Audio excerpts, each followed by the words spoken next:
still for Black History Month. On February 7, 1926, Dr. Carter G. Woodson initiated what will become Black History Month. With the many strides that have been made by people of African descent in America, including witnessing the election of the first African-American president, many people have said, why should we still be having a separate month specifically to honor African-American history or African history or Black history? We have with us tonight, before I go further, just to let you know that this broadcast is not only being sponsored by the North Chapter of ASCAC, but it is also being sponsored by GoPro Radio Network, an independent Black radio network headed by Tylon U. Xavier Washington out of New York City. And this is also being sponsored by YourBlackWorld.com, which was founded by Dr. Boyce Watkins. So tonight we're going to be speaking with three giants in this subject. And then later, actually say maybe by 7 o'clock or 7:30, we're going to open this discussion to Q&A. But we have joining us so far, we have two with us. We're waiting for the third one. I want to first introduce former City College of New York and City University of New York, Professor James Smalls. He's with us. I would like to also welcome the founder of Kwanzaa, as well as the current Cal State University Professor of Africana Studies, Dr. Maulana Karenga.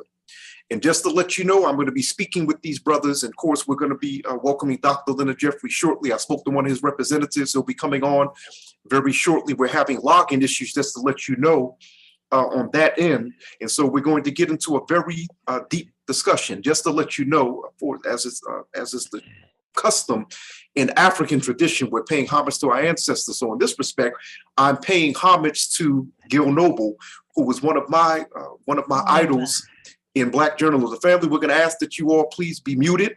We're treating this to let you know, this is not a normal study group. This is actually a special session of the North Chapter of ASCAT. So we're treating this as a broadcast. So please, family, no comments until we ask you to comment during the Q&A.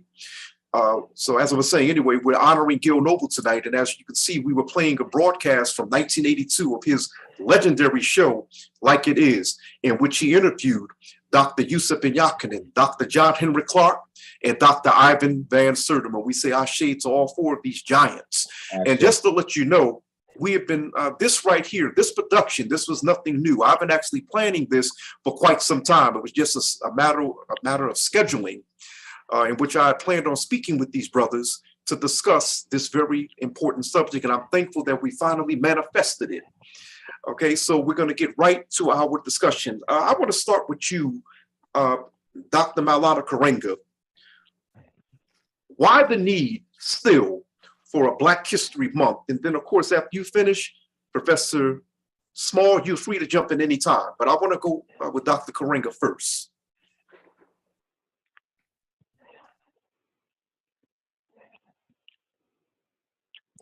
Oh, you got to unmute Dr. Karenga. Hold 1 second, unmute him. Brother Bashir? Thank you. Go ahead. So I'm sorry. And thank you, Doshon, for the invitation, chance to talk with colleagues and to discuss something that's very important. Just to add to what you said, I am not only professor of African, I'm professor and chair of the Department of Africana Studies, also chair of the organization, us, and the National Association of Kawita Organizations. So I just wanted to put my organization affiliation in there also. So why do we study history? We study history for several reasons. First, we study history to learn its lessons, right? As Nana Haji Malcolm said, of all our studies, history is best prepared to reward our research. Every discipline requires that you start with the history of it. The second reason we study is to absorb the spirit of human possibility. That's the meaning of Nana Marcus Garvey's statement that what humans have done, humans can do. When we look at what we've done, our awesome march through human history, we are inspired, we get a spirit to continue to create, to raise images above the earth that reflect our capacity for greatness and progress. Third, we study history to extract and emulate its models of human excellence and achievement. That is what Dr. Mary McLeod Bethune, Nana Mary McLeod Bethune, means we said, we are heirs and custodians of a great legacy, and we must bear the burden and glory of that legacy with strength, dignity, and determination. And this too, she said, our task is to rebuild the world. It is nothing less than that. And finally, we studied history in order, and Black history is important in order to practice the morality of remembrance, a Kawita concept that is rooted in the understanding that to remember is right and to forget is wrong. In fact, that's the meaning of Nana Fanilu Haman's statement that there are two things we all should care about: never to forget where we came from and always praise the bridges that carried us over. But in a larger sense, this is our duty: to know our past and honor it, to engage our present and improve it, and to imagine a whole new future and to forge it in the most ethical, effective, and expansive way. And so we start by knowing our history. But if we just know our history and don't do anything about it, don't honor it, right? Don't use it to improve our present and to imagine and pursue and forge a new future, then what is the need of the knowledge? What is the use of the knowledge? Professor Small.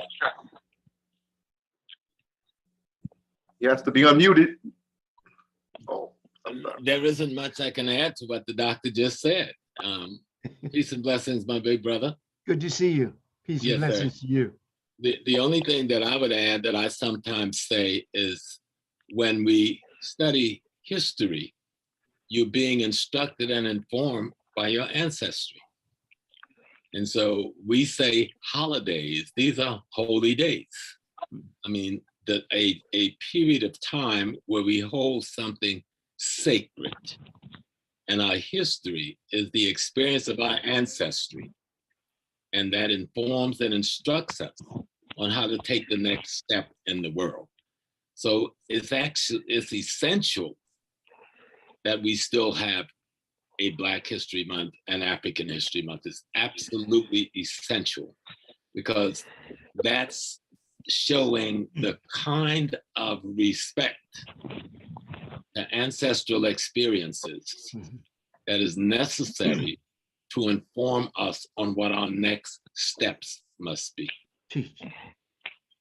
An issue that I've noticed from the time that, okay, we have with us Dr. Leonard Jeffries, we have with us. I believe he's setting up. Okay, we're going to get with him in the next few seconds. Issue that I would like to bring up, while we have you brothers, before we get Dr. Jeffries here. Okay, I'm sorry. I see he's getting ready. He's still setting up. The issue of ancient Egypt. Okay, one, why is ancient Egypt such a subject of controversy when it comes to history? And why is it important for us to know that ancient Egypt was a Black civilization? What is so special about Egypt? What is so significant? Why the big fuss? To the point that you have people that have lied to try to take it to the point that they try to take it out of Africa. Oh, I'll let Dr. Karenga go You first. should go first. I went first while ago. You okay. Go first. Okay. Thank you so much. Let me try it out, Doc. And when we're sitting with you, and this is an ASCAC study group, and I didn't hear it mentioned, but the first meeting called to create ASCAC, and indeed created ASCAC, was called at the headquarters of this great doctor out in California, and everything proceeded from there. I, by the way, missed that meeting because I had a little baby that just came, but I met Asa and Doc and them when they got to North Carolina a day later. Much of the world don't know that you made that call that became the founding of ASCAC. And I think the world should always be reminded of certain historical features that we don't put in place.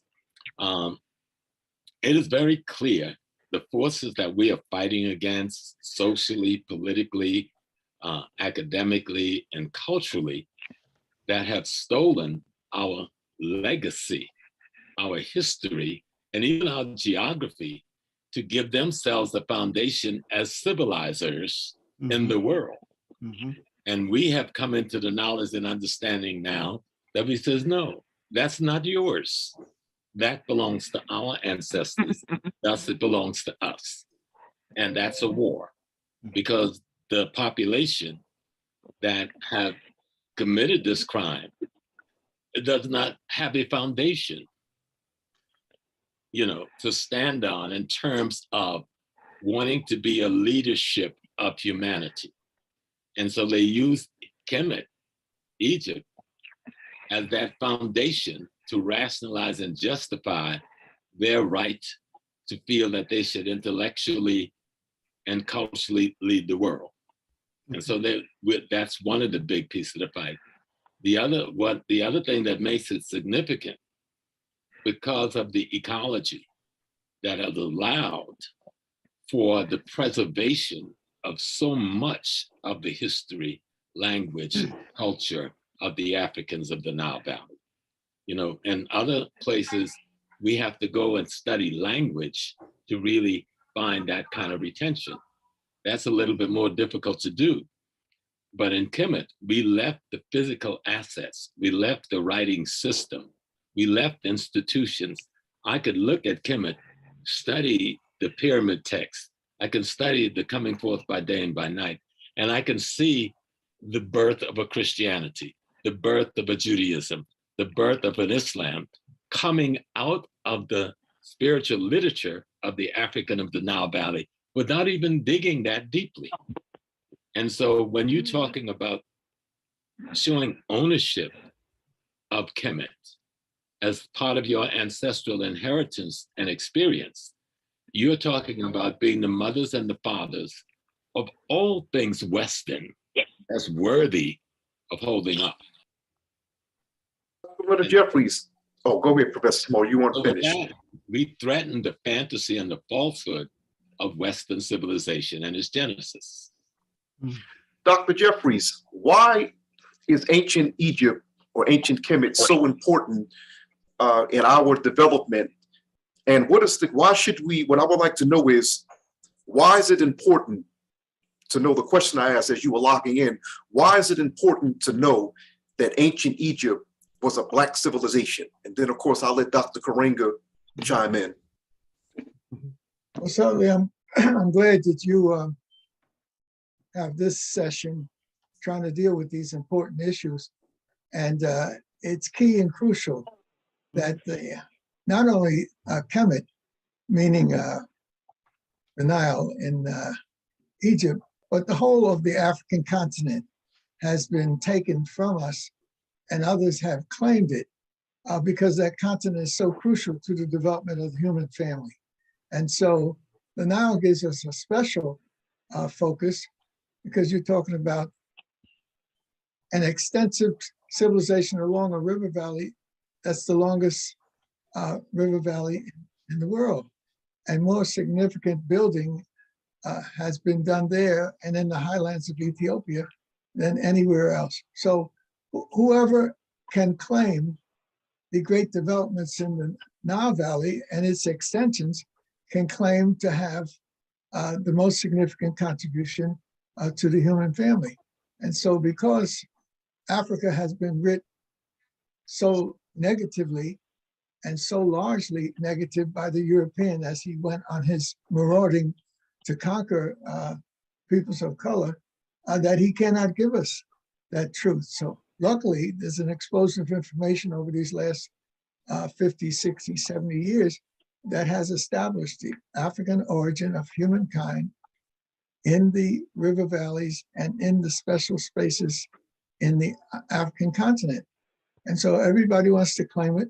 And the Jewish community not only claimed it, the European Jewish community claimed it, they cursed us by being they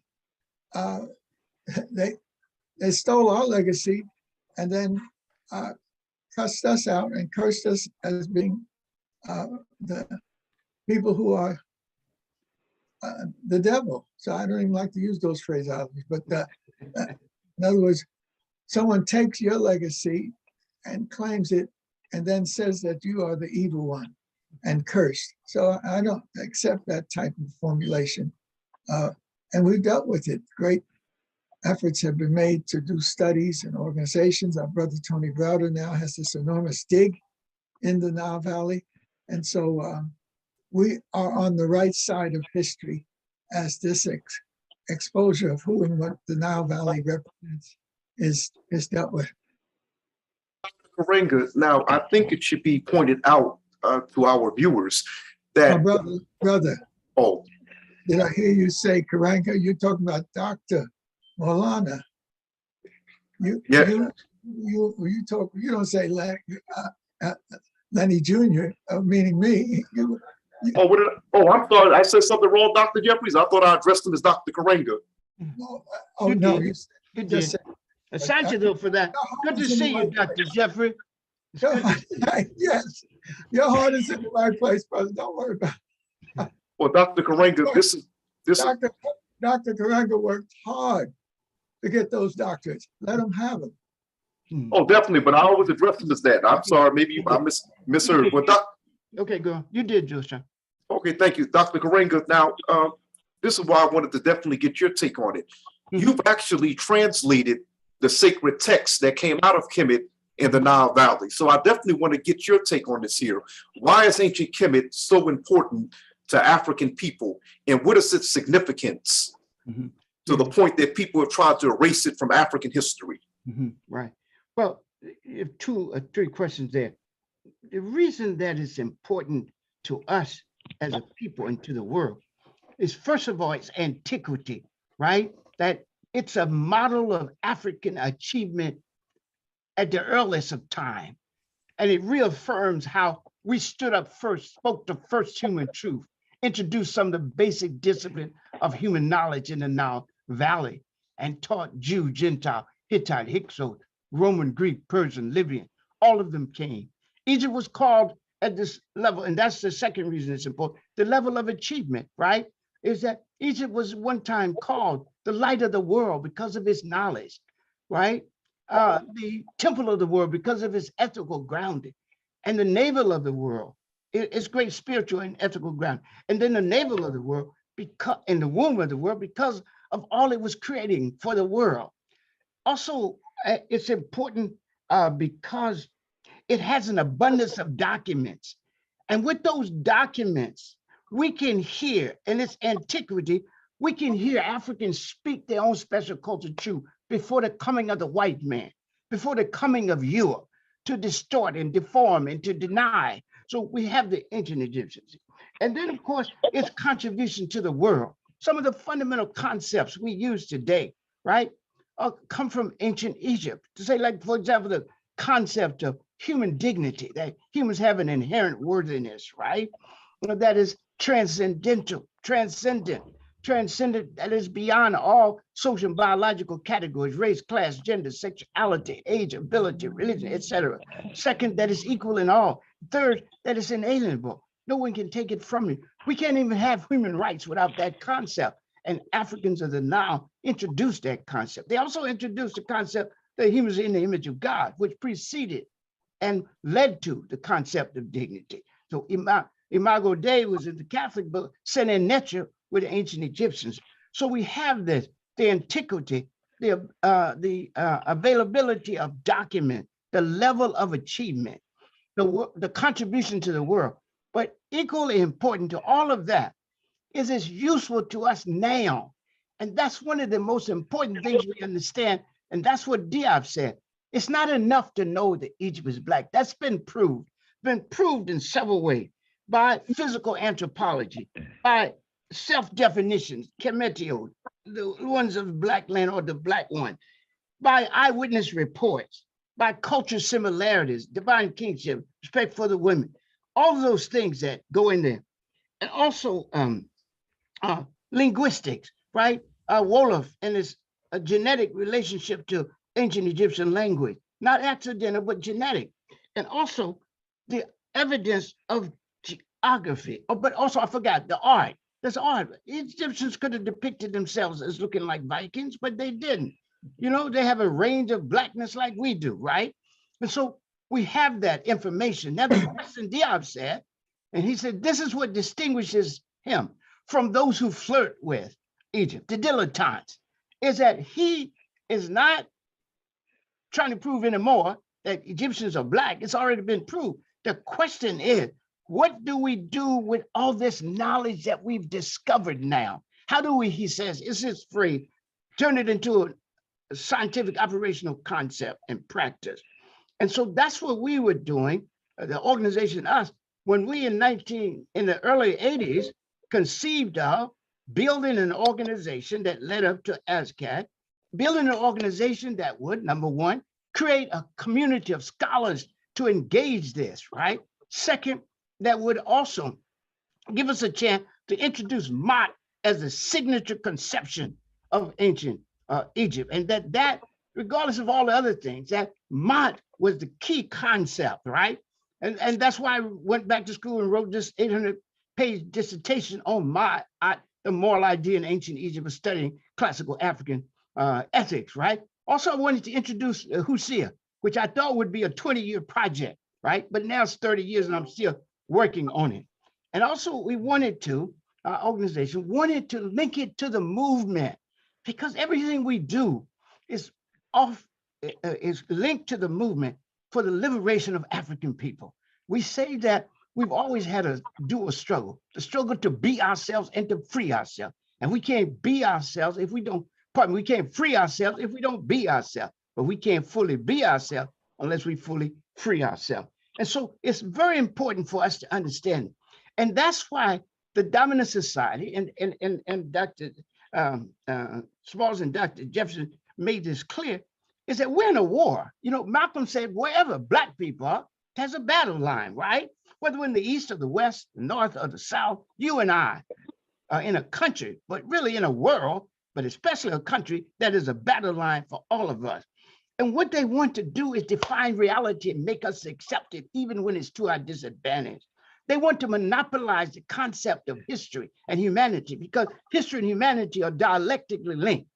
And the greater the knowledge and appreciation you have of a people's history and humanity, the greater respect, the greater you have of knowledge and appreciation of their history, the greater the knowledge and appreciation of their humanity. Likewise, the greater the ignorance and disappreciation you have of the history, the greater the ignorance and disappreciation you have of your humanity. So you'll try to claim all humanity, right? Because if they could claim all humanity, claim all history, they try to claim all history, because if they could claim all history, they could claim all humanity. Because after all, only humans have history. Dogs and other animals have pedigree. So the struggle, history becomes a battleground. How we understand ourselves, this struggle and record of people in the process of shaping their world in their own image and interest. And we must resist this cultural hegemony, because as I said so many times, one of the greatest powers in the world is the power to define reality and make others accept it, even when it's to their disadvantage. And so history must be taken care of. That is why, again, Nana Malcolm X said, Haji Malcolm said, of all our studies, history is best prepared to reward our research. Now, brothers, as we move on, here's another subject that I would like to mention. Oftentimes, Afrocentric scholars have been accused of placing too much emphasis on Egypt. Now, to those of you in our audience who are viewers, please keep in mind that some of the questions that I ask you might consider them to be basic questions. But what we have to keep in mind, outside of the Afrocentric community, there are still many people, I'm talking about Black people, who don't know what these three brothers know, or what those of us in our circle know. So please, if I ask a question that you might consider silly, it may be considered silly to you, but not to the masses of our people, which brings me to this. Many Afrocentric scholars have been accused of placing too much emphasis on ancient Egypt, otherwise known as ancient Kemet. Were there other advanced ancient African civilizations? Any one of you can answer that, please. I'm saying the brothers, you three brothers, and definitely chime in whenever you feel like it. Well, let me see if I can open the door. They were actually a civilization older than Kemet, but not as developed in all of the areas of development as Kemet.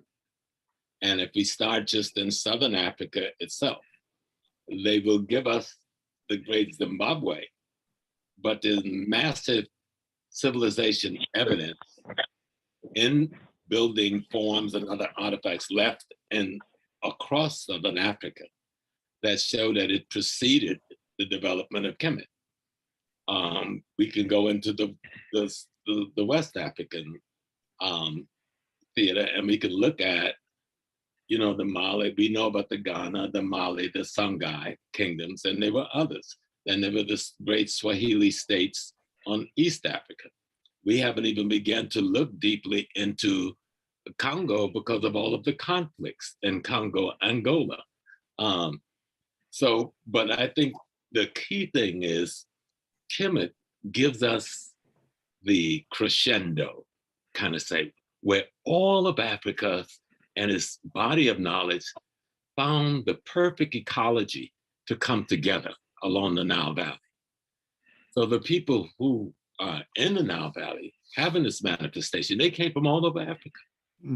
And they loaned their minds and their experience and their historical, scientific, and spiritual developments to this phenomena that we know as ancient Kemet. And you can follow this very well when the invasion starts with the Hyksos and the Hittites and the Assyrians and the Persians and the Greek and Rome. We go back to our homelands. And there's all kinds of proof showing us going back to the South, back to the Southeast, back to the West, back to the Congo, in both language, religious structure, cultural structure, kingship structure, and other artifacts. All of it came out of the Nile Valley, where we had perfected the human way of being. Now, before Dr. Karenga, Dr. Jeffries responds, I have to ask you a question, Professor Small. You mentioned that you didn't just mention, of course, Kemet or Egypt, you mentioned the Nile Valley. And I think I mentioned the Nile Valley at the beginning of the broadcast. Okay. What exactly is the Nile Valley? Where does it start? Where does it end? Well, if we want to really be parochial, we'll go back to the Great Lakes in the South, to Malawi. Oh, man. You know, some of the rivers draining out of Congo. The river, the water that makes up the White Nile is thousands of miles long before the Blue Nile coming out of Ethiopia joins it. And so all along that valley, there is civilization being developed. But that portion that we call, where we're looking at Sudan and the Egypt of today, that geographic space. Let me share this. I've got 39 people on here. Let me get to this. It came on, they finally sent me. Hold on, if you want to do this, it's called The Black World. And it's Leonard Jeffries and Dr. James Smalls. And you have to, we have to have, I'm sorry, we have to mute the, thank you. Okay. Professor Paul, go ahead, sir. All right, yes, sir. And I'm trying to bring it into simpler space. We came to a point with some of the greatest minds. You know, we got karma further down in the South. We've got development. We all over the South, around Lake Chad, we got the development, which we are just learning about. And thank God I was informed in some ways, being a Hajj and an Imam, and running through some of that space in Africa. And Dr. Francis, from one of Dr. Jeffries' partners, turned me on to the rivers under the Sahara 30 years ago. And the satellites taking these pictures, and they've improved the x-rays now. So we know there were more than just rivers running from the Atlantic Ocean into Lake Chad and even over to, with other small tributaries, into the Nile itself, which suggests that people were moving back and forth for centuries, but they found an environment, an ecology that allowed for a unity to take place, because they were able to develop the kind of surplus to produce an economy that can maintain large groups of people, and that they could provide safety for that large group of people, provide food for that large, and clothing, et cetera, et cetera. This ecology allowed for a longevity where contemplation and study could take place. We call them temples, but we know that they were university systems, if we wanted to find a peer of what they represent today. And the kind of study necessary in medicine and mathematics and philosophy and could take place over a period of time. a study of the universe that didn't just happen in the Nile Valley, where we observed the movements of the stars and constellations and other bodies. That knowledge was brought there. We've been doing that for hundreds of thousands of years to arrive at certain conclusions, but we created a synthesis that produced the greatest and most informed civilization in the history of the world in Kemet. Karenga, you have something to say? And please, once again, you three brothers, you can chime in at any time. I'm really moderating the discussion, but please, you can chime in at any time. Dr. Jeffries, you want to go next? You have to unmute yourself, Dr. Jeffries. Yes, I'm working on my archives Please, and trying to get everything in order. It's going to take some time because you know that. I just had my 85th birthday. All right. You know, and the show, when I began to get into the deep water, I had as a 10-year-old or in the 6th grade, I produced a document on Egypt. And so here it is. And that's the, you know, my mother had given us the, what was it called, Charles? Here, the encyclopedia. So this chapter on the Jeffries story is going to be Where's the Funk? And the people are going to say, what the hell is that Negro talking about? Where's the funk? Well, I'm talking about the Funk and Wagnall Encyclopedia, which was right in our living room. And it was put there for us to delve into it. Now, here's a 10-year-old with a Funk and Wagnall Encyclopedia. And so he copied the building of the pyramids and he put the Sphinx there. And then he put a 21-page handwritten document together, and Egypt, gift of the Nile River, and then the water, and then the land, et cetera. So this is a young Len Jeffries in the 6th grade dealing with the Nile Valley. And then people, so my mother was an Eastern Star. She was involved in all of these things. And so this was not by happenstance that I got involved in this history. And fortunately, on the back here, the Temple of Karnak. The Karnak Temple is the most famous of all the Egyptian temples. It has great halls with enormous pillars decorated with pictures of glowing colors. Some were large, were so large, 6 men couldn't go around it. In other words, the pillars were so large in the great Karnak Temple that I have a picture of my mother, my brother's 2 kids, and myself in the Karnak Temple, and we can't reach around the pillars. So that's what I'm referencing. And so, and then here's a bibliography and the rest. Now I got a C for this. Now I was a little upset that I got a C, not even a C+, and I'm left-handed. I write upside down and still could put something like this together. But then you just stay the course. And so the next paper was on Mesopotamia. Did the same thing. Drew my pictures, copied it out of it, came up with the Mesopotamia. And she put this outstanding teacher put a B on it. And then the next one is the Greece. So I did the whole thing with the Greek and the Greeks, etc. And she put an A. So, you know, anybody who's doing this type of work, give them a little C+, to give them a little encouragement. So with my students, when I started teaching my large classes at City, I said, I'm going to flip this around. I said, you come into my class and everybody got a C. A C for everybody. Just walking in my class, you deserve to get a C. But then in order for you to move, you're going to have to work up to that B, do some serious work and study. And so that's going to be a B for Black. If you really hit it nice and you go up to that A, you're going to get an A for African. And so that became the thing in the class. These youngsters wanted to get these A's. But I said, look, there's a law of opposites coming out of the Nile Valley. And so you can go up. But if you do something wrong, you can also slide down. So you can go down from that C to a D for, and that D could be for doofus, darky, or Dominican. Now there's 200 students in the class, and the student said, he said Dominican, doofus, darky, Dominican. I said, is he serious? And of course they looked at each other. They said, I guess it is. He done said it.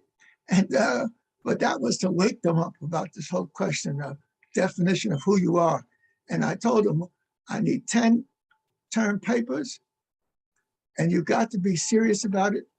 You got to learn how to interview people. So when you go home, the first of the papers is when you go home and you ask your family about that they are African.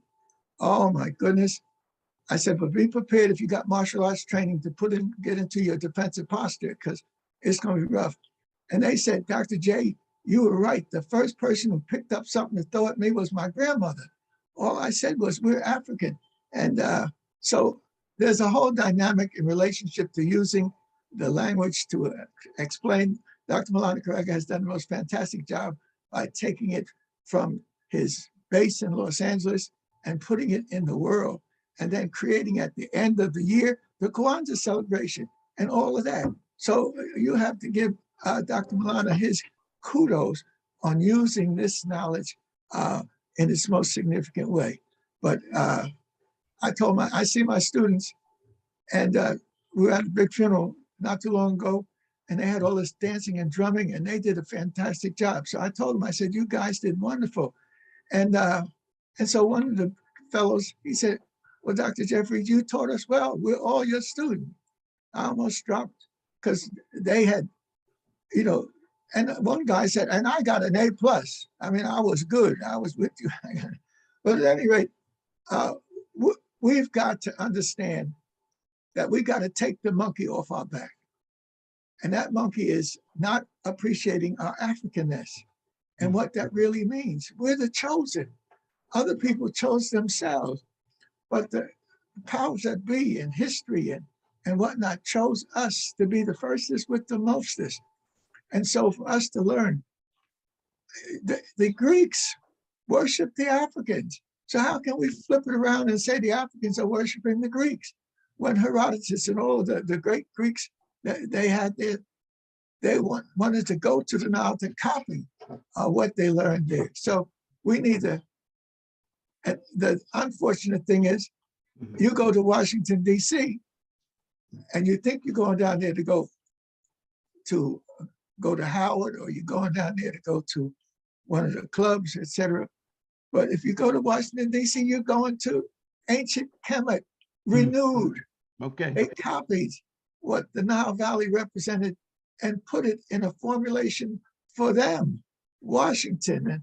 And the brothers they asked to do it, Banneker, he had been so into this ancient traditions that he was asked to do the outline of to help the great Frenchman who outlined the Washington, D.C. And Yeah. Okay. and so I'm saying there's a whole history that we need to connect.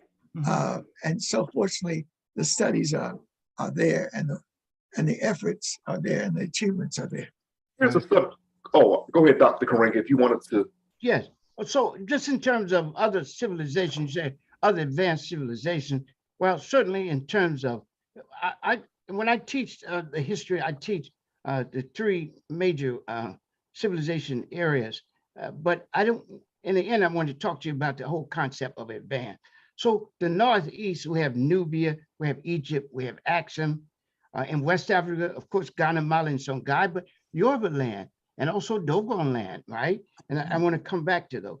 And then, of course, we have, and in Nubia, of course, you have three formations there. You have Kerma, you have Napata, you have Meroe. So we have a long thing. And then, of course, the Kingdom of Congo, great art, great civic and political organization, architecture. And then what I want to do, though, is ask the question. And of course, we have the Moorish civilization in the north. What I wanted to ask is, can we think of advanced civilization and advanced culture, better say cultures, because it could be smaller, advanced cultures in other ways than we normally think? Can we put the emphasis on deep thinking, moral grounding, how people relate to each other? That to me is advanced. To have relationships with each other, to understand the fundamental African idea that we come into being in relationship. And that, as the ancient Egyptians talked about, we have three areas of relationship: relationship with the divine, relationship with nature, and relationship with others, right? And so I want to know, what do we have to say about relationship? The reason I became an ethical philosopher and studied is because I think one of the most important questions, and one of the most important things we can do today is to think and act ethically.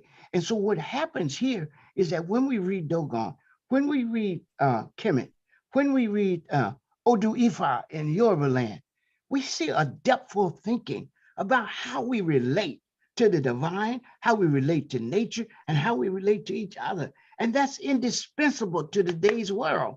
People that actually would destroy the planet they live on, right? And be thinking about going to Mars when they done kill this planet. You know, we have to challenge all that. And we have it here. We have it even in African America. You know, who thinks about environment? What about Dr. Carver and what he thought about the environment? He was an environmentalist before we coined the term. And so I want us to think about advancement in terms of the quality of human relations. That's what I want us. Do we speak truth? Do we do justice? Do we honor our elders and our ancestors, cherish and challenge our children, care for the poor and vulnerable among us, have a rightful relationship with the environment, constantly oppose evil and injustice and oppression, and always raise up praise and pursuit of good? That's what I'm looking for. And Now, may I, brother? Please, Professor, by all means. By all means. I just want to compliment what Dr. Karenga just said, because if I looked at the Yoruba, and I just take three of the Orishas that we're most familiar with. My Orisha is Oya. She's one of them. And she represents the wind as her symbol. She represents change in one of her manifestations. There's 9 philosophical manifestations, but the one everybody's, used to. And then we have Shango, who is represented by a king. And he's supposed to be the example of strength and power and statesmanship. And then we have Ogun, who's supposed to be the god of iron, of war, etc. But in the folklore, on one of the many folklores, about the 3 of them, Oya will marry both of those men and practice polyandry. Now, if you just look at it from a Western perspective, everybody goes like, oh, the women get to get 2 husbands, Everybody's happy with that. But here's what it represents. Shango, the king, represents the power to make the decision that I need to change and transform. But in order to fulfill my need for change and transform, because he had just had both of his brothers fight to the death over his ego and his arrogance. And then he goes and committed suicide, but it wasn't suicide of the whole man. It was suicide about that negative aspect of the being. And now he is rescued by Oya, who he marries, and change becomes the need for transformation. Change now becomes the mate of that which needs transforming. And then she will marry Ogun. Ogun is transformation itself. So the need for transforming, the need for change meets change, marries change, change then marries transformation. And Ogun, how do you understand him as transformation? He creates steel out of the rock. You put the rock in the fire, and the heat of the fire get rid of the impurities. And the impurities come into this beautiful instrument called steel that we can work to build tools and build civilization and society. So that is the philosophical, at least piece of the philosophical system we see all through Africa. That's how you know this is one civilization, because you can see that ethical moral play. If I look at the Ewe of Ghana, Togo, their name for the divine, they use Lisa, but there's another name called Sogbe Lisa. And Sogbe Lisa means the totality of creation as divinity, right? What we call cosmology when we're looking at it in Kemet. And then they have a word where you first see that word voodoo is not in Haiti. you see it in the language of the Ewe and then the Fon.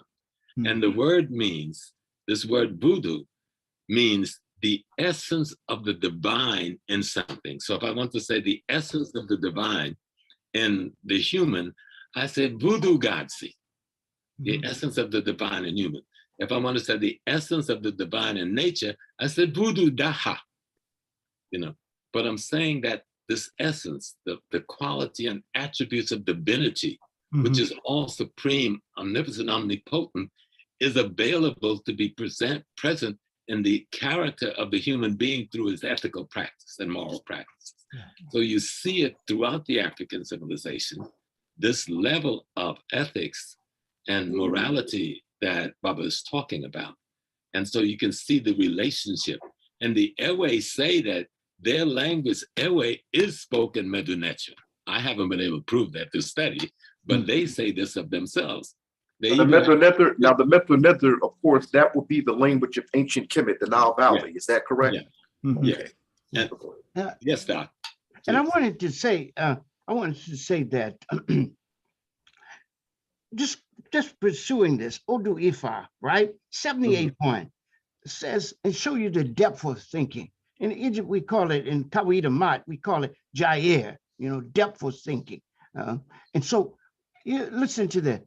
Let's do things with joy, 781. For surely humans have been divinely chosen to bring good into the world. And we say this is the fundamental mission and meaning of human life. So guess what? Here you have all humans chosen. Usually in everybody's tradition, they become the chosen people, the elect people, the best people. But here, our tech say that all humans are chosen, and they're not chosen over and against anyone. They're chosen with everyone to do one thing, to bring good into the world. So whether you're a farmer or a farmer's a judge or a journalist, whether you are a student or a teacher, a doctor or lawyer, your responsibility, your purpose in life is to use your vocation, use your knowledge to bring good into the world, to serve the interests of African and human good and the well-being of the world. That's it. And that's depthful thinking. And I've read, to get my second doctorate, I've read a lot of different religions, and no one has this concept where it clearly states all of us are chosen. And the Yoruba word for chosen and human beings are the same, Adion. So you can't say human being without saying chosen one. And the beauty of it is that we're not only supposed to bring good into the world, we're supposed to increase it and not let any good be lost. So that's a beautiful concept. We could talk all day on that. And when we come back, I want us to talk also about the richness of African-American culture. I'm actually going to, Dr. Karenga, I'm glad, because that's actually the next area I wanted us to move into. Yeah. Okay, of course. I want us to discuss, I would like you to get your views on the global African presence prior to slavery, but I would like for you to describe, okay, one, what was the state of Africa or African people before violent contact with Europeans or slavery? But I also want you to describe how slavery impacted African people, specifically Africans in America. I'm the junior here, but if my fathers and big brothers would allow me. Hey, go on, please.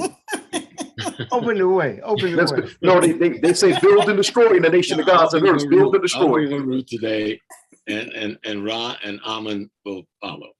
I say, I'm a plantation boy. I grew up on a plantation down in South Carolina. Right?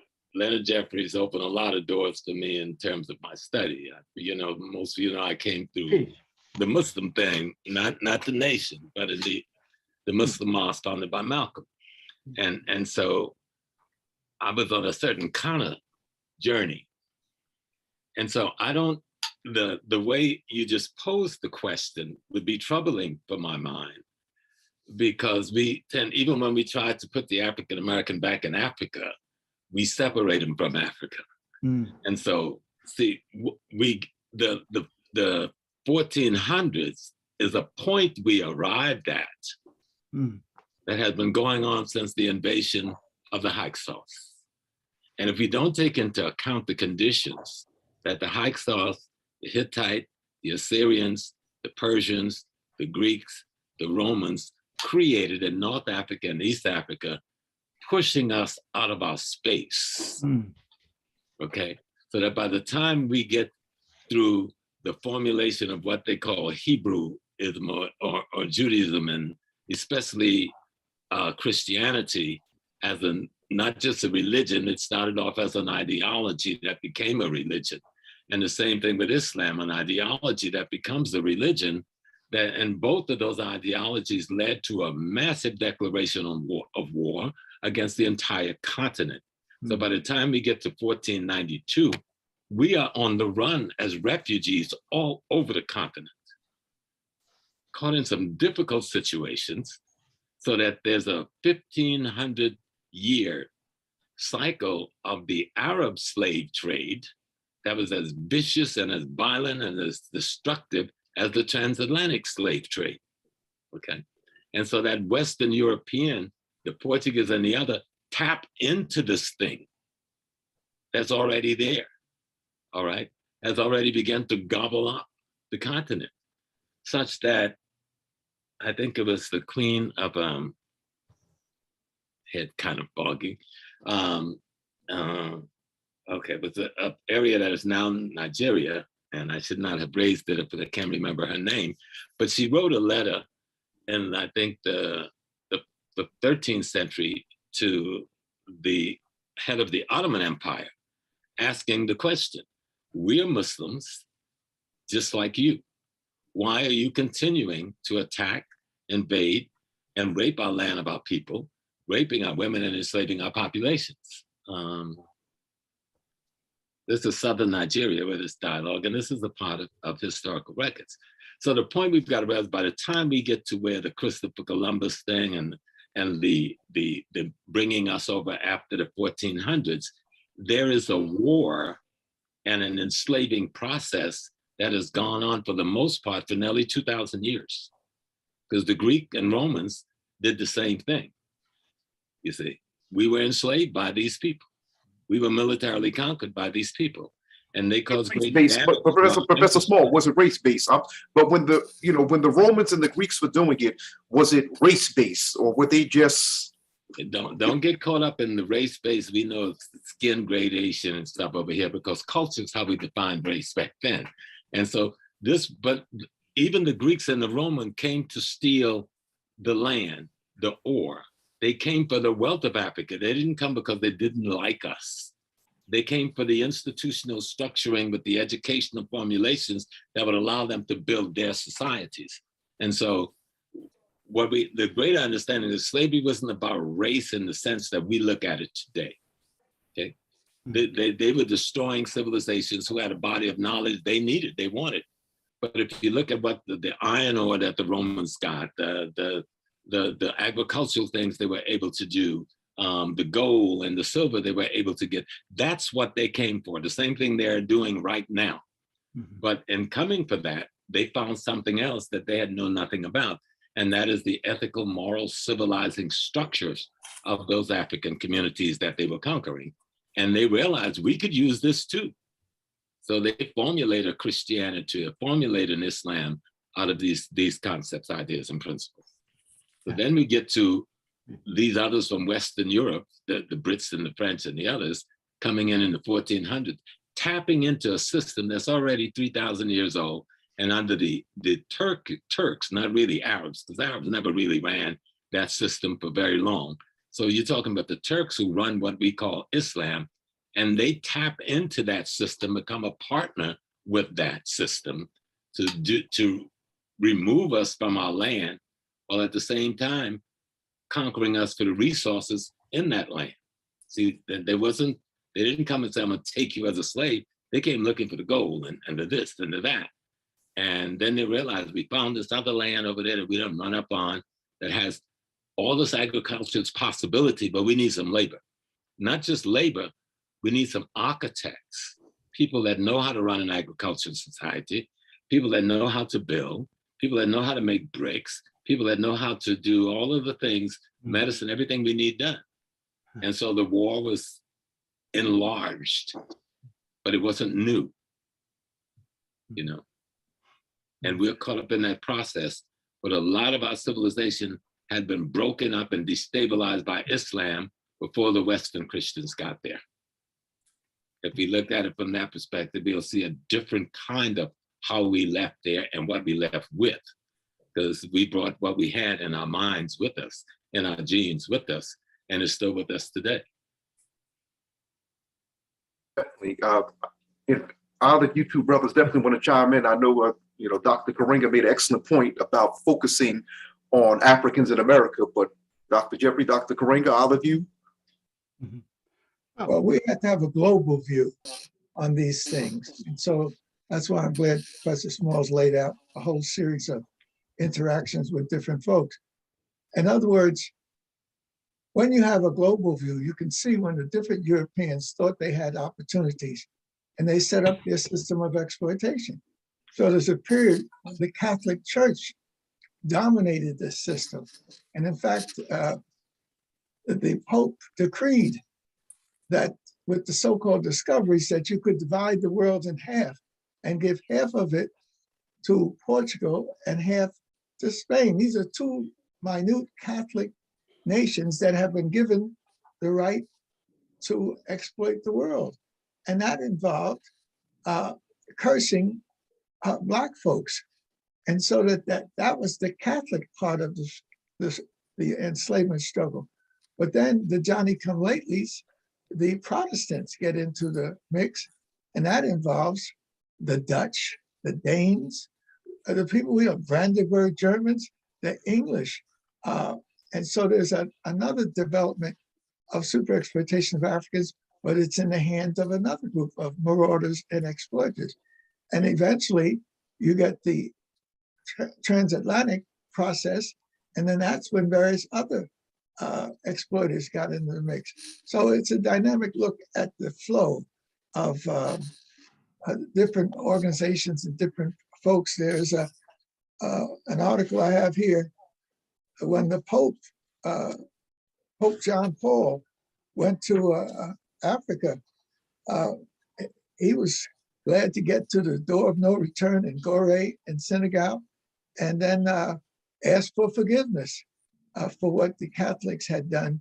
And so that's why you have to have a broad sweep of understanding history in order to be able to pull these things together. And for me, because I was into political science in a deep way, I was interested in economics, politics, and culture. So I come up with my approach is pyramid analysis, in which you use the triangle shape of the pyramid to process information and get a clearer idea.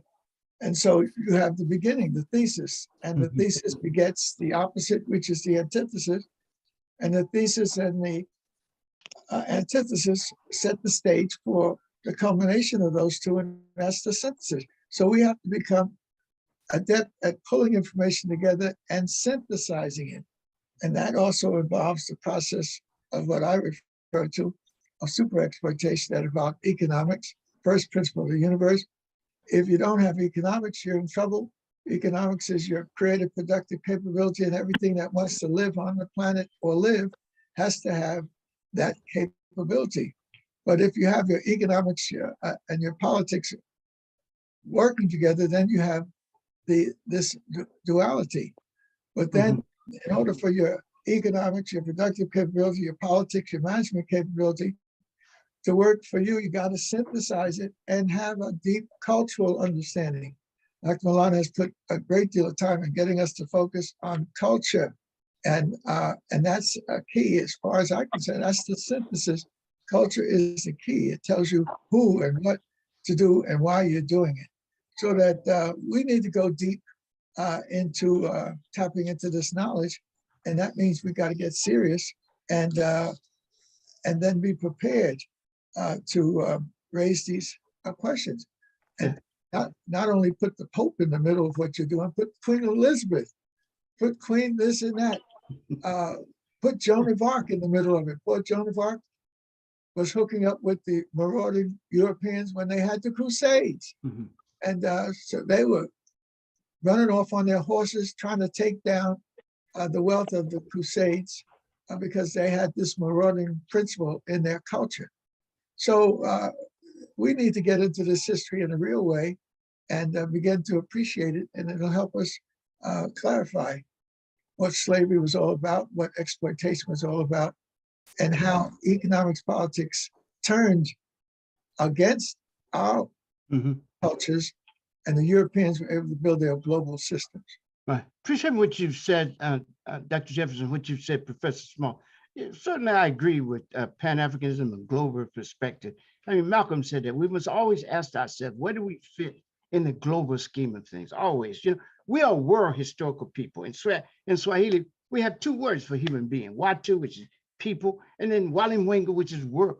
Watu, which is human being, and Walimwengu, which is world being. So we're not just human beings, we're world being. And we're world being not only geography, in terms of geography, but also in terms of being embedded in nature and in the cosmos itself. So we have to think of ourselves in expanded ways. But what I think maybe what is the difference is, when we talk about Pan-Africanism, I talk about two kinds, continental and global. And Garvey talked about two kinds. Honorable Marcus Garvey talked about two kinds. And so I stress global Pan-Africanism and that scheme of thing, and that framework of thought. We're not junior brothers and junior sisters. We must privilege our own understanding of what it means to be African. And another thing that's different, I don't believe we should spend a lot of time talking about the oppressor, making the oppressor the subject of all our sentences. What I want us to do, and what I thought about we would, and what I stressed, and even though I think this is important, I think it's important to criticize the president, expose him, because the guy is sick, right? We live in a pathological and pathogenic society that's not only sick in itself, but produces sickness and sick people, both victimizers and victims. So I'm into that. But what I want to do, and what we, an organization, us thought about, is how do we, as Diab said, how do we rescue and reconstruct? How do we go into the Sankofa process where we reach back and retrieve the best of what it means to be African and human, and use that to speak our own special culture truth, make our own unique contribution to the forward flow of human history? Diab said to recapture the history of Egypt is to achieve three things. One, it reconciles African history with African civilization with human history. Second, we use it to build a new body of human sciences. And third, we use it to renew African culture. And so we said in the 60s that the battle we're fighting, and we have not changed, the battle we're fighting is the battle to win the hearts and minds of our people. If we lose that, we can't help to lose any other. And that battle, essentially, as Malcolm said, is a culture battle to recapture our sense of self, our identity, so that we can, in fact, build on the paradigms that our ancestors left us and that are current best practices.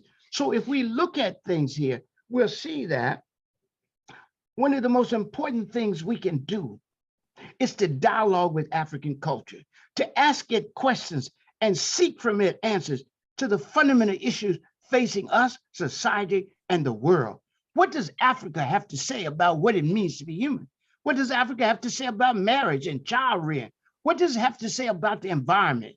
What does it have to say about how we treat the stranger, how we imagine and talk about the immigrant? What do we say about all this? How should we organize a just and good society, a Martian society? That's what I wanted to talk about.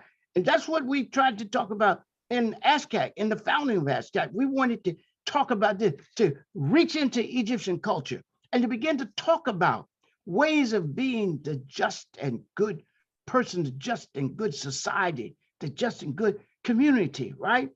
And I think we've got to go back to that. We've got to stress that, because otherwise we will make the oppressor the subject of all our sentences, and the oppressor cannot be our teacher. We are our own liberators. So the question is, what is it that Africa does for us? So we say culture is fundamental. And when people say culture, they think we mean, well, they know this. People just did this for propaganda, pretend we were talking about song and dance or wearing a buba. Yeah, that's part of culture. I don't take off my boo. I don't take off my culture like a yellow wig at night and put it down and then start all over in the morning. I'm always African, right? And so I think what we need to do is define culture if we say it's important. And culture is the totality of thought and practice by which a people creates itself, celebrates, sustains, and develops itself, and introduces itself to history and humanity. And it does it in several areas, in the area of religion or spirituality and ethics, history, social organization, economic organization, political organization, creative production, which is art, music, literature, and then the ethos, the collective psychology you get as a result or develop as a result of practice, thought and practice in the other areas. So I'm talking about how do we talk about, if we're talking about classical African civilization, how do we use it as Diop said, to imagine a new world, to build a new body of human sciences, to reconcile African history with human history, and to renew our culture. We said we were culture nationalists. People used to try to make a distinction between culture nationalism and revolutionary nationalism. No, we are revolutionaries. We used to say we're the last revolutionaries in the world, right? We believe that, we had a special mission as a people, not just as an organization, but as a people, right? And when we say culture nationalists, we say we are a culture nation. Malcolm said we're a nation in a nation. We're a culture nation striving to come into political existence. My first doctorate is in politics, so I'm serious about politics. My second is in social ethics, so I'm serious about ethics. But the issue is, how do we take this knowledge and use it? And this last. We're going to have to mute 862. Please finish, Dr. Karenga. Thank you. And so what I want you to do is just define culture nationalism, building nation. We say it's nation time, right? And so culture nationalism is a revolutionary culture nationalism when it practices it. To say you're revolutionary is just to claim a quality of social practice. To say culture, religion, or economics, or politics is to show your emphasis in nationalism. Culture nationalism is based on revolutionary Kawaida. That's my father's philosophy. Kawaida is an ongoing synthesis of the best of African thought and practice in constant exchange with the world. So Kawaida defines revolutionary culture nationalism. Kawaida culture nationalism as this: thought and practice, moral sensitivity, thought and practice based on three fundamental propositions. The first is that the defining feature of any people or nation is its culture. Second, that for a people to be itself and free itself, it must be self-conscious, self-determining, and rooted in its own culture. And third, the quality of life of a people and the success of its liberation struggle depends upon it waging cultural revolution within and political revolution without, resulting in the radical transformation of self, society, and the world. And we put emphasis on transforming ourselves in the midst of the struggle. We have to build ourselves and free ourselves in the midst of struggle, heal ourselves in the midst of struggle, right? That's what Fanon meant when he said the national liberation struggle succeeds to the precise degree that each person begins irreversibly to liberate themselves in the context of the overall struggle. And so we stand by that. And so I want us to talk more about the richness and beauty of Black culture all around the world, because that's where we find paradigms of human excellence, human achievement, and human possibility. Dr. Karenga, that right there was perfect to bring us into the Q&A session. Now, family, those of you who are tuning in, I'm letting you know, if you come on this broadcast acting like a fool, you will be escorted from the room virtually. So we're going to ask that you do not make any, first of all, we understand there may be some YouTubians on here. And as we know, in the YouTubian universe, we have quite a few interesting individuals. So what I'm going to ask you. Brother Doshon Farad. Yes, I'm not finished yet, family. Oh, sorry. I'm not finished yet. Who's interrupting my broadcast? Okay, I'm sorry. But anyway, family, we're going to ask that you keep your comments, your questions, very respectful. Now, just to remind you, we have a lot of folks that like to build and destroy, as they say in the nation of gods and earths. Please don't come up here sermonizing. Please don't come up here trying to, be Dr. Karenga, Dr. Jeffries, Dr. Smalls. We ask that you keep your questions brief, Once again, please keep them respectful. We are an African people. We have a right to disagree with each other respectfully. So right now, we're going to ask that you begin raising. We're going to ask that you begin raising your hand, and of course, we're going to take quick. We're going to. We're going to. Can you hear anything? Sister Nzinga, you got to mute yourself, beloved. Pops up now. Sister Nzinga, mute yourself, Queen. Thank you. So we're going to please raise your hand. We're going to. I'm going to moderate the questions, but once again, please don't start rambling and rambling. Please shorten to the point because we're off air at 8 p.m. Eastern. So I'm going to go into the comments, but of course, just to let you know, Brother Bashir Muhammad Fatah Akinyele, he's the co-coordinator of the North Chapter of ASCAC. He's been our tech man tonight, but I also have to shout out once again, for those of you who are just now tuning in, I'm broadcasting from GoPro Radio Network Studios in New York City, our independent Black revolutionary radio station that is actually attempting to personify what Dr. Karenga was just speaking about. So, you know, we're using the studio to broadcast. The founder of this network is Brother Tylan. You Savior Washington. Okay, so let's get to the Q&A, family. Oh, once again, too, this broadcast is going to be uploaded to yourblackworld.com, the YouTube page, which was founded by Dr. Boyce Watkins. For those of you who don't know, I've been working with Dr. Watkins for quite some time, and as well as the GoPro Radio Network. So let's get to the Q&A. We have a question. It says, hold one second. Once again, don't forget to raise your hand. We have a question from Sister, if I'm pronouncing her name, mispronouncing her name, please forgive me. Am I pronouncing this Malkia King? She asked the question, can the panelists talk about the impact that Black women had and have on the nation and on African-American culture? Who wants to take that? Brothers, please jump in at any time.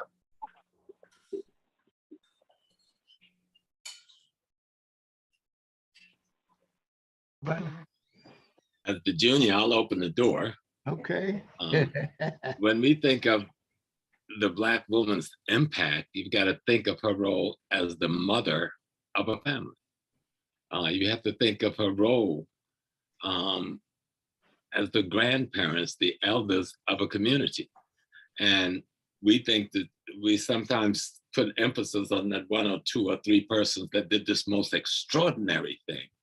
But we don't realize that the Black woman and the Black man was not that separate in their struggle.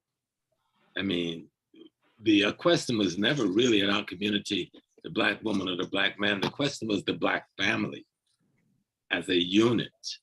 And that unit is defined by the African cultural essence that comes with them when we get into this experience in North America. So the Black woman's role has been as effective or as significant as the Black male's role, because they were acting as a family, you know? I don't know how to speak to that any other way. When we try to speak to them as the woman's role and the man's role, if you really look at the history of African American, you don't see that kind of separation until the last 50 years when other people are defining how we socially or politically respond to our situation. All through history, that Black woman and that Black man and their children have defined the role of the family and fighting against whatever difficulty and oppressions they have to go against. I'm going to ask a question, Professor, and I'm going to let the other two answer. Oh, go ahead, Dr. Karenga. No, please take your time. Go ahead, sir. No, I was going to say, appreciate what you said.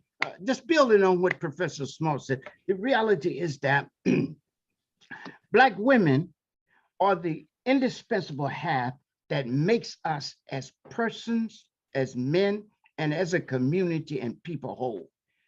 Without them, we don't exist in any serious form. There is a depiction on the temple walls of the Meridic king and queen, Nataka Mani and Amani Torre, in which they are each holding up half of heaven. So women and men hold up half of heaven. That is, they do the work of bringing good into the world. They bring heaven on earth. They are the ones who lay out what is just, what is Matian in the world, speaking truth, doing justice. Well, let me just say the 7 cardinal virtues that I introduced. Mat is truth, justice, propriety, harmony, balance, reciprocity, and righteous order, right? And so without that, we don't have a just and good society. Odu Ifa says, respect women. If women are not part of and respect of and respected and a respected participant in all things of importance, the world is not right and the things cannot succeed. Processes cannot succeed. They can look like they're successful, but in the final analysis, if we consider the human element in it, they're not successful. It's not successful. Oppression is not successful in human terms. This is the teaching of the Hosea that says wickedness may gain wealth, but wrongdoing has never brought its wares to a safe port. In the end, it is Mot that endures and enables the upright to say, it is the legacy of my father and mother. So we see this as indispensable. It's a partnership in recreating, building, and advancing the interest, African and human interest, and the well-being of the world. Indispensable. Well, I take it then that Dr. Karenga and Professor Small, and of course this applies to Dr. Jeffries, I take it that then none of you support us, brothers dating white women or black women dating white men, I take it. I had to throw that in there because right now there seems to be an attempt to get black people not to love black people, from what I'm observing, but others. Yeah, but Clearly, it isn't worth. Go ahead, Doc. Sorry. No, I was just going to say, the three of us have had the great joy of having our African partners. My wife and I in November celebrate our 57th anniversary. I know Maulana has, Wow. his brother Small has a long distance. We've made a decision that we cannot go with grace and power and dignity without the African woman. And so that comes out of the deep culture of the Nile. For example, I have a picture of one of the greatest images in the Nile Valley in the Cairo Museum is Queen T and her husband Amenhotep III. And then you go to their generations, you got the fellow Akhenaten and Nefertiti. And so that within the Nile cultures, there was a deep understanding of the relationship between the male and the female principle. This is Queen T with her, Queen T or Ty with her afro. And so we've been lucky to have and blessed to have, I couldn't go anywhere without my wife helping spiritually. She's so strong spiritually to put some direction and some support in terms of what I'm doing. And so, but we do not, none of us would take down a brother because he happens to have a European wife. Dr. Shekanta Diep had a wife that was European. She helped him with his work. Others have had European wives, but it's a choice that we made clearly within this, keep our African family together. Others have had the choice of having somebody who was helpful. Shekanta Diep's wife, they had 4 boys, and she was a scholar herself, and she helped him with the work that he produced.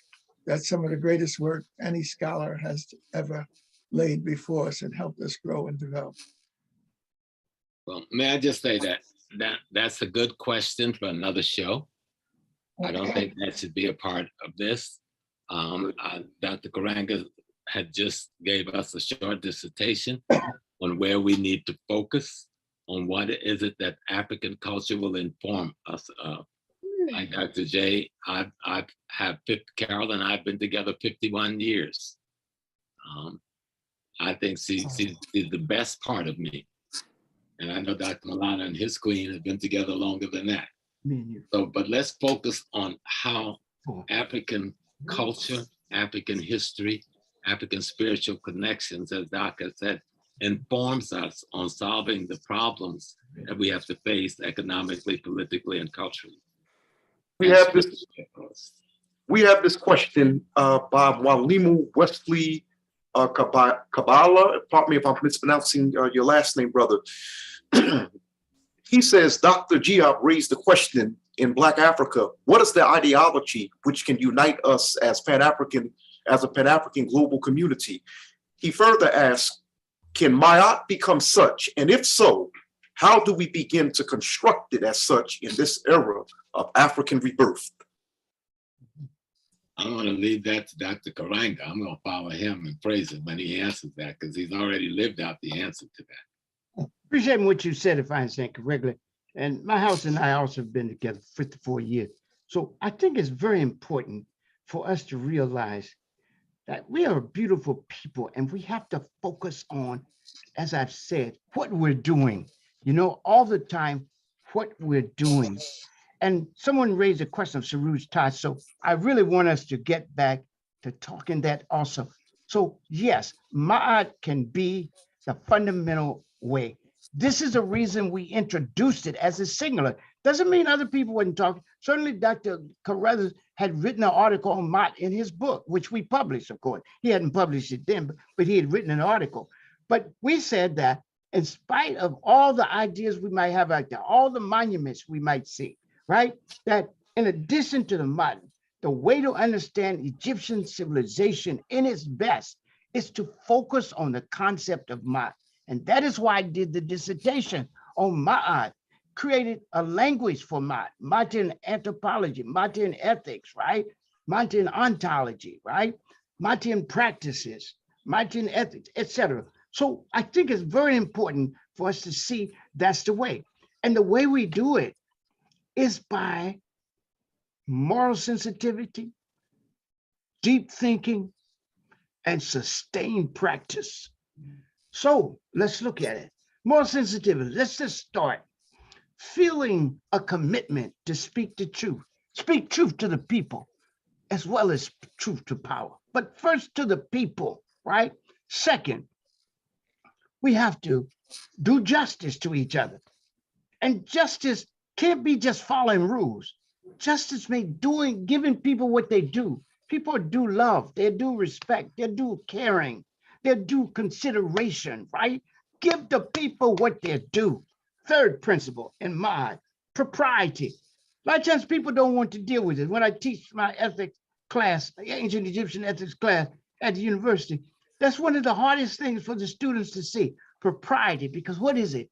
It means that there's a proper way to speak to your mama and your papa, and a proper way to speak to your teacher, and your proper way to speak to your friends, and to your African people in general, and to the world. So you have to ask yourself, do I have the discipline to do it? We argue without discipline, there's no development. So you got to discipline yourself. There's certain things I would never have said to my mother and father. They have passed and ascended. May the good they left and the joy they brought last ever. I would never say it. I won't say certain things to my house, my wife, my companion, and all things good, beautiful, and sacred. I wouldn't say certain things to my student. There's a proper way, doing the appropriate thing, being what we call segemic. Segemic is an ancient Egyptian word that comes, it's an English form of the ancient Egyptian word segemu. So I said segemic. And that means that you're rightful attentive. You have empathetic understanding, and you respond in appropriate and proper ways. Then harmony. In the Dinka culture, the word seeing means both ethics and harmony. In other words, you can't be moral, you can't be ethical without being in harmony. And then, so what do we do to be in harmony? When I say umoja, the first principle in Kawaida, in Nguzo Saba, is umoja. Why? Because without unity, you can't do anything. But I'm not asking you to be united with unprincipled people. It's unity in principle and purpose, unity in mutual respect, mutual benefit, and mutual cooperation for common good, right? That's what we're talking about. And then, of course, balance. Stop talking wow and destroying people. And one thing you don't like about them, the whole world is wrong, right? We got to weigh what people do, and we got to base our respect for them on what they do, even if we want to criticize. It's a lot of people I got criticism for, but I don't discredit their whole work, right? And a lot of times we're mistaken about because we don't know. Like Malcolm said, we need more knowledge. We think we have knowledge of each other. We confuse knowing with being. We confuse epistemology with ontology. Feeling pain don't make you a doctor. Coming to your own conclusions don't make you Cabral. You've got to think things out. Malcolm said we need more knowledge, more light. He said, if we have more light, light creates understanding. Understanding creates love. Love creates patience. And patience creates the basis for the unity we need to wage a successful struggle. And then we move from balance to reciprocity. Give what you get. Do good, right? Lady Todd said in the sacred text, do good. Doing good is not difficult. Just speaking good is a monument for those who do it. For those who do good for others are also doing it for themselves because they are building the good world they all want and deserve to live in. And then finally, of course, rightful order. You got to order your life. A lot of times people don't want order to life. I'm like this, they'll say. You got to take measure. Without discipline, there's no development. What is order? It is discipline. What is discipline? It is self-imposed, reasonable order and reasonable restraint and sustained focus and initiative dedicated or directed toward development and excellence. Without discipline, there's no development. Restrain yourself, right? Reasonably, not, I'm not doing this. No, you got to play as well as work. You got to do all of this, right? But so restrain yourself and make sure you put an order on your life. Give yourself tasks and goals. A goal to be good and a goal to be kind, a good to serve. I want to end with that in terms of order to your life. Put a space in that order to your life for service to your people. Martin Luther King said everybody can be great because everybody can serve. And Nana, I should say Nana Martin Luther King. Nana is honorific, as y'all know. So Nana Mary McClever Thune said, let us so serve that even when we lay down in death, we stand tall on the platform of service. And the ancient Egyptians said, serve the Creator that he may protect and provide for you. Serve your brothers and sisters that you may enjoy a good reputation or respect. Serve a wise person so he or she can teach you wisdom. Serve anyone for the benefit for it. Serve one who serves you, but serve anyone for the benefit of it. And serve your mother and father so you can go forth and prosper. That's the beauty of a structure or order. And Mott, one of his definitions is righteous order. I wanted to mention, Dr. Karenga, that as you were speaking, Brother Enoch Hankerson has a copy of your book, Ma'at, that he has on display, making sure that everyone can see it. But I also wanted to mention that Brother Bashir, the co-coordinator of the North Chapter of ASCAT, he and his wife last summer had the honor of traveling to Kemet with Brother Ashra Kwesi. And they went through the whole rituals. They went through the, Brother Bashir, I'm sure he can tell you more about it. But I wanted to definitely shout these two out because he and his wife, Sister Natasha, they actually went over there and they had the honor of, studying, of course, not just in Kemet, but they went across up and down the Nile Valley. I have a question here from Dr. Denise Gordon. It says, now we are a diversified, this is addressed to all of you, all three of you. Mm-hmm. Dr. Gordon says, but now we are a diversified people with woven cultures with us. How do we negate that which is not a true part of our culture and become the utmost in our Africanisms? We have the goal, now we need the objectives to house. Mm-hmm. Who would like to take that one? Dr. Jeffries, Professor Small? Okay, I'll make a stab at it. I'll be the door opener today. That's a good job. Yes, you definitely being the leg by today, Professor Small. Let me see if I got it. Repeat that again, so I won't.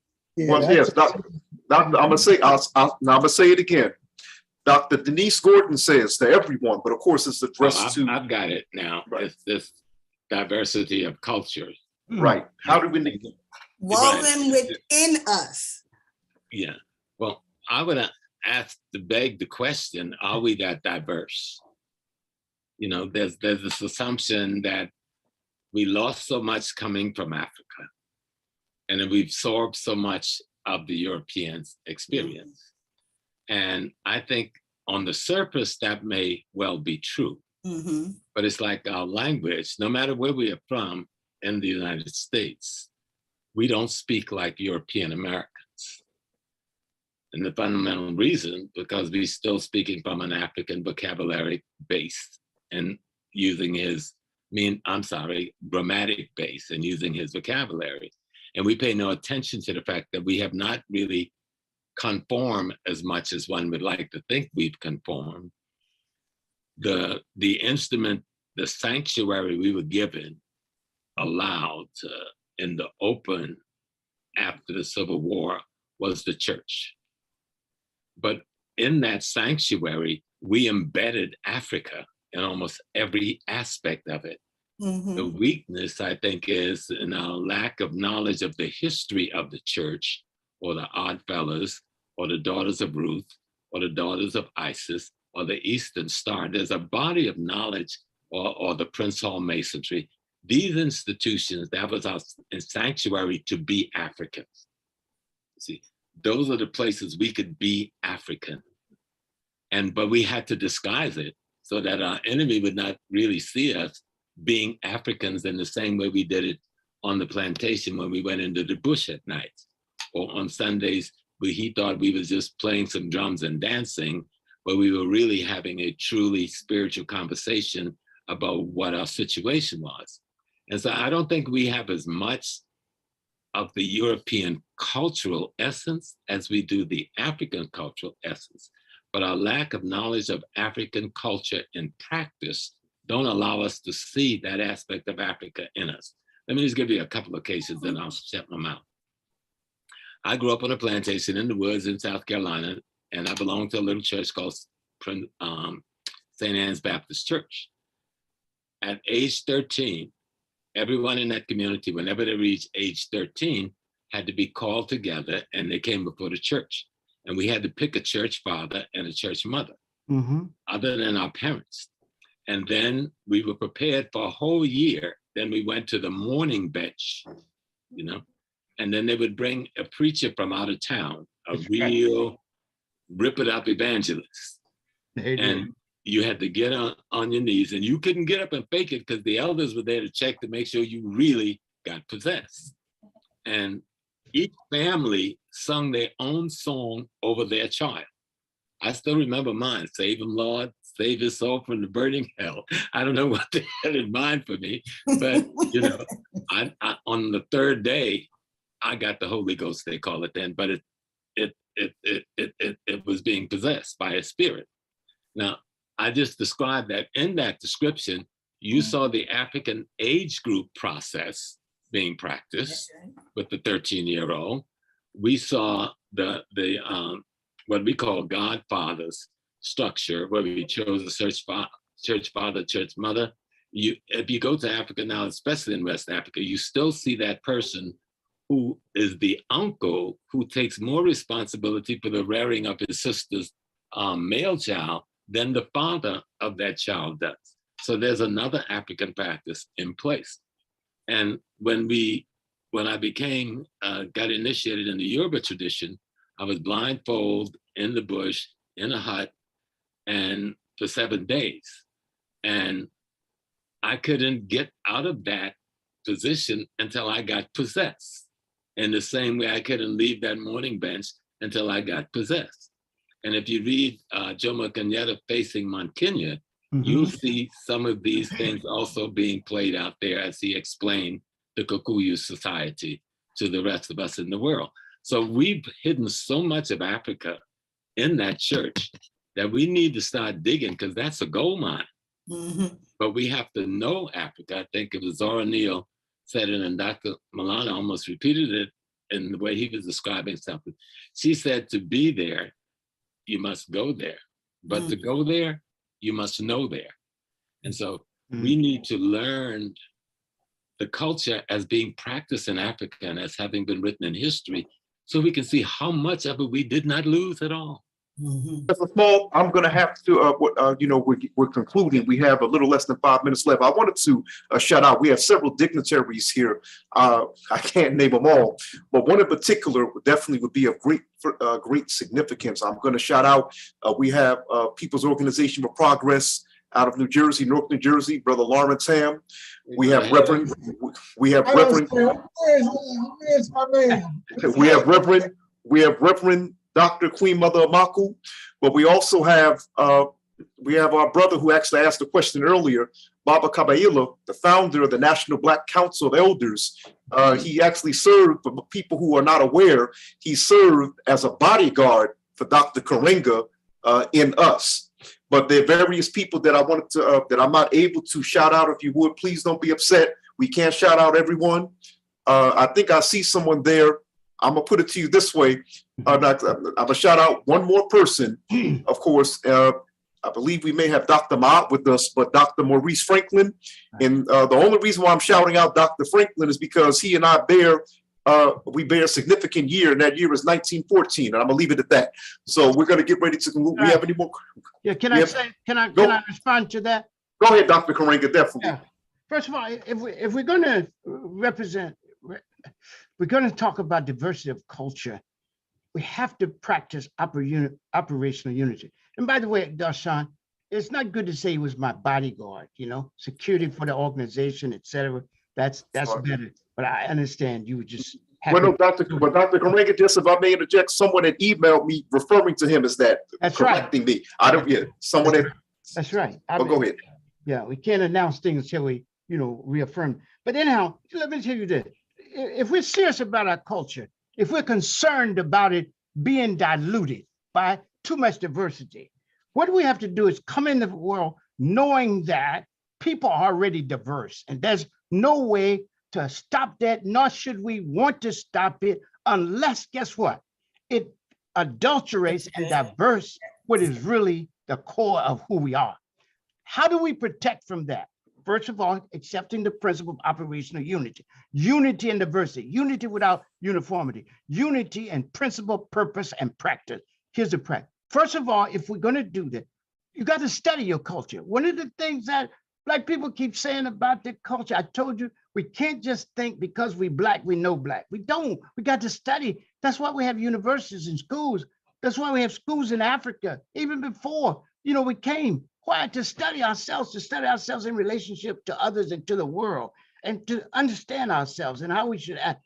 So we got to study. Second, we got to embrace Africa as a moral idea. You see, a lot of times we say we believe in Africa, but we ask Greek questions. We ask Israel. We ask Arabia. We ask India. But who asked Africa questions beyond song and dance and drumming? That's right. Who asked it? So we, in our organization, we see Africa as a moral idea. That is the central focus. I'm going to have to, Dr. Karenga, respectfully speaking, dear brother, we're going to have to get ready to close out. I'm very sorry. Okay, no, you're right. I want to thank Dr. Maulana Karenga, Professor James Falls, Dr. Leonard Jeffries, as well as those of you who attended this broadcast. I'm Doshon Farad. However, we're not going to close out until we do the 7 Harambes, which Dr. Maulana Karenga, would you please do us the honor in leading us in the 7 Harambes as we conclude the broadcast, but also make sure you all go to ASCAC.org. Dr. Karenga, you have the floor, sir. Yeah, thanks so much, Doshon Farad. And also thanks Dr. Jeffries and Dr. Professor Small for the opportunity to talk with you and share with you. And thank to our audience. We close our meeting the way we have for 56 years of the organization by saying Harambe. Harambe is a Swahili word that means let's all pull together. Surely to build the good world we all want and deserve to live it, we must pull together. When we say we put a hand up in there and put out 7 times for the Nguzo Saba, which we see as a moral minimum set of value that Black people need in order to rescue and reconstruct their history and humanity and shape them in their own image. Those principles are Umoja, unity, Kujichagulia, self-determination, Ujima, collective work and responsibility, Uchama, cooperative economics, Neo purpose, Kumba, creativity, and Imani faith. On the count of 3 then, Jali 2, Harambe, Harambe, Harambe, Haram Hey. Haram Haram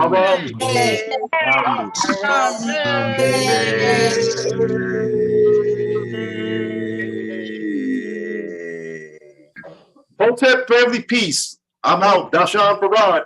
Fantastic, don't- brother.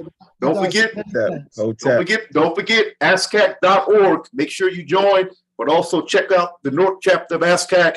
Once again, Dr. Maulana Karenga, Professor James Fall, Dr. Leonard Jeffries. It is my honor as a broadcaster. This, I can say, as a journalist, has been one of the major highlights of my career. Looking very forward to speaking with you all very soon. Thank you. Hotep, Black Power. Hotep. Hotep, Black Power. Shout to Black Power. Hotep, all power to Down none. Hotep. Hotep, Hotep. Hotep, everyone. Hotep. It's a cool Hotep. Hotep. Thank Hotep. you. Fine too. Hotep, everyone. This is Hotep. Afia from AHSA. Hey, Wonderful awesome. Hotep, Doc. Hotep, Doctor. Rafia. Greetings, Dr. J. All right. Hotep. Hotep. Hotep. Dr. Jeffries, I haven't seen you in close to 40 years, I guess. Well, that's good. I'm hiding. I got to keep moving fast. Is that what you do? We were in Africa together, but I was with the Genesis group, and you had taken a group of students to Africa. We were there at the same time with Dr. Adlai Sanford, as a matter of fact. That's who you were with, right? And I was in charge. Right, I was in charge of 56 years married. Wow, it has been between you and Dr. Karenga. I couldn't say, so long ago.